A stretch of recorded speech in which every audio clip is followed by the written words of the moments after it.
school is a wonderful place where I learn many new things every day. It is clean and safe and full of greenery. The classes are bright and comfortable. ஒற்றுமை என்பது ஒன்றாக சேர்ந்து செயல்படுவதை குறிக்கிறது. ஒற்றுமையாக இருந்தால் நாம் பெரிய வெற்றியை அடைய முடியும்.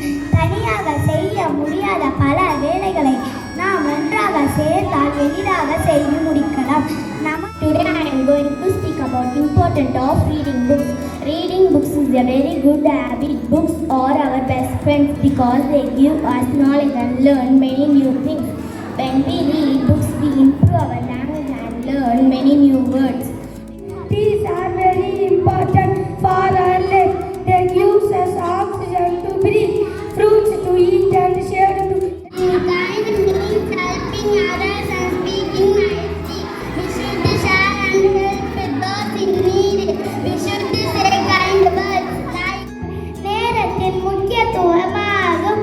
நேரம் என்பது மதிப்புள்ள ஒன்றாகும்.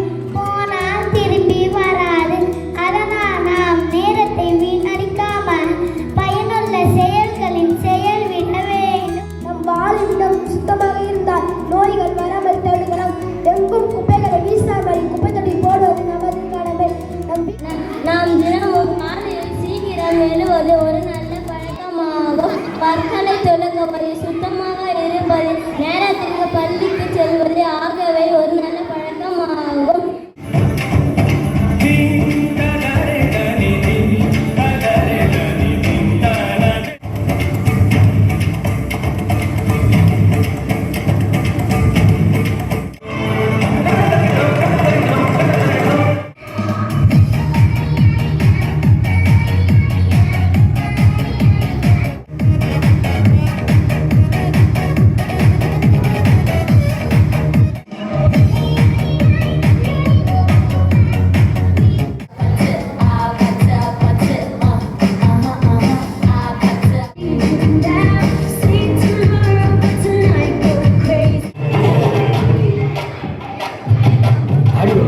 ஆடுங்களேன்